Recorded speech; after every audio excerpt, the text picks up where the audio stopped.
So ದೊಡ್ಡ ಮನೆಗೆ entry ಕೊಟ್ಟಾಗ ಅನ್ಸುತ್ತಾ ಯಾವತ್ತಾದ್ರೂ ಹೆಂಗಪ್ಪ ಅಷ್ಟೊಂದ್ ಜನ ಡಿಫ್ರೆಂಟ್ ಮೈಂಡ್ ಸೆಟ್ ಪೀಪಲ್ ಬರ್ತಾರೆ, ಅವ್ರಗಳ ಜೊತೆ ನಾನು ಎಲ್ಲಾನು ಅಡ್ಜಸ್ಟ್ ಆಗ್ಬೇಕು. ಅದು ಒಂದ್ ಕಡೆಯಿಂದ ನೋಡೋದಾದ್ರೆ 90 ದಿನಗಳ ಜರ್ನಿ, ಅದು ಇಟ್ಸ್ ನಾಟ್ ಈಸಿ. ಸೊ ಯಾಕಂತಂದ್ರೆ ಇನ್ನೊಂದ್ 10 ದಿನ ಇದ್ರೆ ಸೆಂಚುರಿ ಬಾರಿಸ್ತಿದ್ರೆ. ಸೊ ಅನ್ಸಿತ್ತ ಯಾವತ್ತಾರ ಹೆಂಗೆ ಇವ್ರ ಜೊತೆ ನಾನು ಅಡ್ಜಸ್ಟ್ ಆಗ್ತೀನಿ ಅಂತ? First of all Bigg Boss ಅಂದಿದ ತಕ್ಷಣ ಒಂದು ಭಯ ಹುಟ್ಕೊಳ್ಳುತ್ತೆ. ಬಿಕಾಸ್ ಘಟಾನುಘಟಿಗಳಾಗಿ ಕಂಟೆಸ್ಟೆಂಟ್ಸ್ ನ ಅವ್ರು ಸೆಲೆಕ್ಟ್ ಮಾಡಿರ್ತಾರೆ ಬಿಗ್ ಬಾಸ್ ತಂಡ. And it's not an easy job. ಅಲ್ಲಿ ಅವ್ರ ಮಧ್ಯೆ ಇರೋದಂತೂ ಇಟ್ಸ್ ನಾಟ್ ಈಸಿ. ಬಿಕಾಸ್ ನನ್ನ ಮನೇಲಿ ನಾನು ಮತ್ತೆ ಸಿಂಬಾ ಇರೋದು. ಸೊ ಅಲ್ಲಿ ನನ್ಗೆ ಫ್ಯಾಮಿಲಿ ಹೆಂಗ್ ಹೇಳೋದು, ಒಂದು ಜಾಯಿಂಟ್ ಫ್ಯಾಮಿಲಿ ಕಾನ್ಸೆಪ್ಟೇ ಗೊತ್ತಿಲ್ಲ ಫಸ್ಟ್ ಆಫ್ ಆಲ್. ಫ್ಯಾಮಿಲಿಗೂ ದೂರವಾದ ಒಂದು ಕಾನ್ಸೆಪ್ಟ್ ಬಿಗ್ ಬಾಸ್. ಬಟ್ ಅಷ್ಟು ಜನ ಇರ್ತಾರೆ, 17 ಜನದಿಂದ ನಾವು ಸ್ಟಾರ್ಟ್ ಮಾಡ್ತೀವಿ. ಭಯ ಅಂತೂ ಇತ್ತು.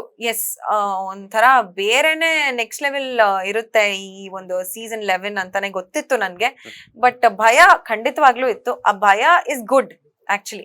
ಭಯ ಒಂದ್ ಸ್ವಲ್ಪ ಇಟ್ಕೊಂಡೆ ಹೋಗ್ಬೇಕು. ಬಟ್ ನಾನು ಹೋಗಾದ್ಮೇಲೆ ಎಲ್ಲೋ ಒಂದ್ ಕಡೆ ನನ್ಗೆ ಅನ್ಸಿಲ್ಲ ನನ್ಗೆ ಏನ್ ಇರಕ್ಕಾಗಲ್ಲ, ಮಾಡಕ್ಕಾಗಲ್ಲ, ಯಾವತ್ತೂ ಅನ್ಸಿಲ್ಲ ನನ್ಗೆ. ತುಂಬಾ ಮಜಾ ಮಾಡ್ಕೊಂಡು ಒಂದ್ ಒಳ್ಳೆತನದಲ್ಲಿ ಜೀವಿಸಿದೀನಿ ಆ ಮನೇಲಿ. ಮಜಾ ಅಂತ ಹೇಳ್ತಿದ್ರಿ, ಬಿಗ್ ಬಾಸ್ ಅಲ್ಲಿ ಯಾವ ಒಂದು ಮೂಮೆಂಟ್ ನ ತುಂಬಾ ಎಂಜಾಯ್ ಮಾಡಿದ್ರು ಐಶ್ವರ್ಯ ಅವರು ಅಂತ? ತುಂಬಾ ಮೂಮೆಂಟ್ಸ್ ಇದೆ. 3 ತಿಂಗಳಾಗಿದೆ. ಆ 91 ಡೇಸ್ ಆಗಿದೆ actually, to be specific. But ಆ 91 ಡೇಸ್ ಅಲ್ಲಿ ಪ್ರತಿ ಕ್ಷಣನೂ ಎಂಜಾಯ್ಮೆಂಟ್ ಇರುತ್ತೆ. ಈಗ ಬೆಳಗ್ಗೆ ಒಂದು ನಗ್ತಾ ಇರ್ತೀವಿ, ಬಟ್ ಅದೇ ದಿನ ಸಾಯಂಕಾಲ ಅಳ್ತಾ ಇರ್ತೀವಿ. ಏನೋ ಒಂದು ನಾಮಿನೇಷನ್ ಆಗಿರುತ್ತೆ, ಅಥವಾ ಯಾರೋ ಏನೋ ಅಂದ್ಬಿಟ್ಟಿರ್ತಾರೆ, ಏನೋ ಒಂದು ಪ್ರಕ್ರಿಯೆ ನಡೆದಿರುತ್ತೆ, ಮನ್ಸಿಗೆ ನೋವಾಗುತ್ತೆ, ಈ ತರದೊಂದು. ಬಟ್ ನನ್ನ ಫನ್ ಮೂಮೆಂಟ್ಸ್ ಅಂದ್ರೆ ಐ ಥಿಂಕ್ ತುಂಬಾ ಇದೆ ಆಕ್ಚುಲಿ.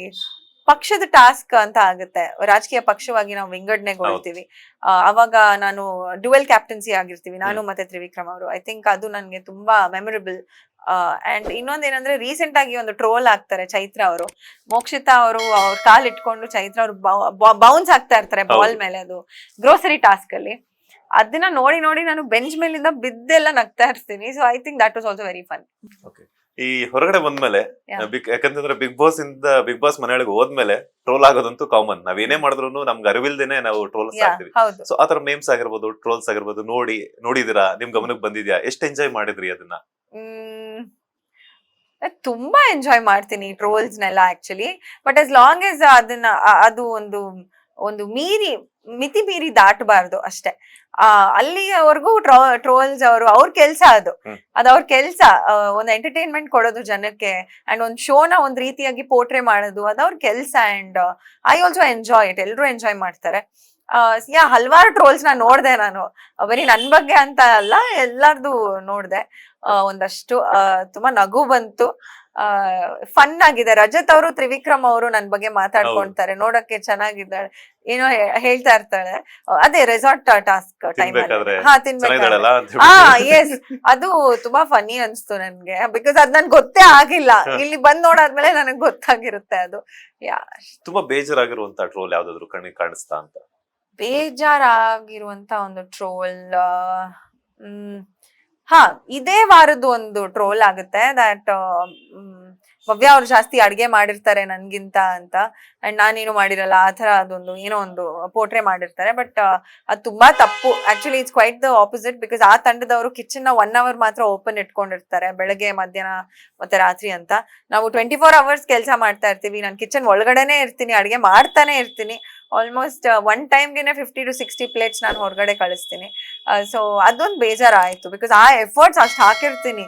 ನನ್ಗೆ ಅದಾದ್ಮೇಲೆ ನೆಕ್ಸ್ಟ್ ಡೇ ಜ್ವರ ಬೇರೆ ಬಂದಿರುತ್ತೆ ಆ ವಿಚಾರವಾಗಿ. ಸೊ ಅದೊಂದು ಬೇಜಾರಾಯ್ತು. ಬಿಗ್ ಬಾಸ್ ಮನೆಯಲ್ಲಿ ನಿಮ್ಮ ಸಿಂಬಾನ ಎಷ್ಟು ಮಿಸ್ ಮಾಡ್ಕೊಂಡ್ರಿ? ಓ ಮೈ ಗಾಡ್, ನಾನು ಏನಾದ್ರೂ ಒಂದು ಮಿಸ್ ಮಾಡ್ಕೊಂಡಿರ್ತೀನಿ ಅಂದ್ರೆ ಸಿಂಬಾನೆ. ಬಿಕಾಸ್ ಬಿಗ್ ಬಾಸ್ ಮನೆ ಒಳಗಡೆ ಅದು ನಮ್ಮ ಮನೆ ತರ ಜೀವಿಸಿದೀನಿ, ಜಾಸ್ತಿ ಏನು ಮಿಸ್ ಮಾಡ್ಕೊಂಡಿಲ್ಲ. ಸಿಂಬಾನಂತೂ ಪ್ರತಿದಿನ ಪ್ರತಿ ಕ್ಷಣ ಮಿಸ್ ಮಾಡ್ಕೊಂತಾ ಇದ್ದೆ.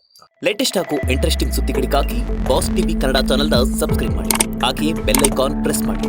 ಇದರ ಜೊತೆಗೆ ಫೇಸ್ಬುಕ್, ಇನ್ಸ್ಟಾಗ್ರಾಮ್, ಎಕ್ಸ್ ನಲ್ಲೂ ಮಿಸ್ ಮಾಡದೆ ಫಾಲೋ ಮಾಡಿ.